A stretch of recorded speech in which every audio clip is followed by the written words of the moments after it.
You already know that stretching is a key first step in any workout plan, but are you doing it correctly? You could be causing more damage than you think, especially in your back and your lower back area. Here to talk about it is Dr. Sean Riley with Tulsa Spine and Rehab. Dr. Riley, what are some common misconceptions we have about stretching our back? Hi, Scott. Yeah, many times I have patients ask me, or they'll send me a note asking me, how should I stretch my low back? What are some things I should do to stretch my low back? And I think it's a misconception or a myth, actually. The focus should not be spent on stretching the low back. We should be focusing on stabilizing, increasing trunk stability. The trunk is the core, the abdomen, even your glutes. We want to focus on strengthening that region as opposed to stretching. I hear patients all the time. I got online and I was able to figure out this exercise where I was lying on my back and I would take one leg up and then, kind of let it drift over. You're essentially twisting throughout your lumbar spine. Okay. We want to, stabilize you there, not work on stretching, so to speak. And that's one of the, I get an odd look from a lot of my patients that come in with low back pain, and I'll take them through their history and I'll go through their plan with them and what we're going to focus on. And I might, discuss their hips or mid-thoracic area or mid-back area. And I don't spend a whole lot of time, discussing or, there's not a whole lot in the treatment plan related to manipulating or mobilizing or stretching the low back. And so I think that I get kind of an odd look sometimes. A lot of times the low back's too mobile. And when it's too mobile or you have too much mobility in that area, can put increased strain, irritation on the joints, the discs, and so forth. Potentially could lead to a disc injury, maybe some form of sciatica. So we want to stabilize that area. Now, related to mobility, we've spoken about this in the past quite a few times. I want to work on motion in the hips typically and in the mid-back area. Those areas are the ones that I typically see a fair amount of tightness and loss of mobility in that thoracic or mid-back area.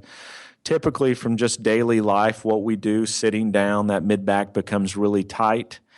In addition to that, the hips become really tight as well from sitting. The hip flexors have a tendency to shorten and so forth. So I want to move the hips. I want to show patients how to, some simple stretches or some flexibility drills to increase motion in their hips and their mid-back. And then we want to focus on strengthening or stabilize that low back or that trunk region.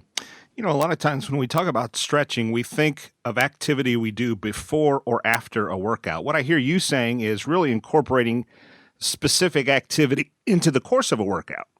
Yeah, exactly. First off, we need a plan. You need to determine, if you're just into performance or just basic types of, exercise, which is great. We really encourage that for all of our folks, and there needs to be a plan.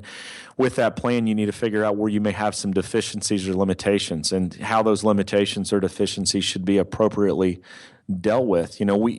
My limitations related to my hips might be a little bit different than yours or my mid-back. I might have a restriction in internal rotation and extension, and you might have a little bit of an issue in your hip flexion or external rotation. So we want to make sure we're being effective and efficient in the way we're stretching these regions.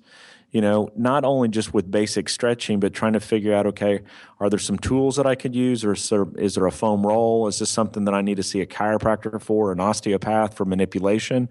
Are these things that I could use bands for? So I do think it's very important with any type of just performance or exercise program that, we determine what our limitations are, and then we can efficiently and effectively, and most importantly, safely start to stretch those areas. You get a great example earlier of an exercise gone wrong, the way we're doing it wrong. What are some other things we see at the gym where you just kind of say, no, you don't want to be doing that especially as it relates to the low back? Well, just of the very, I can't tell you how many times I'll go into the gym or an exercise facility and I'll see a patient come in, put their stuff down, and get right up onto some type of machine. Okay, you need to get your heart rate up a little bit. You need to start, increasing some of your capacity with some type of just simple aerobic activity to kind of get warmed up.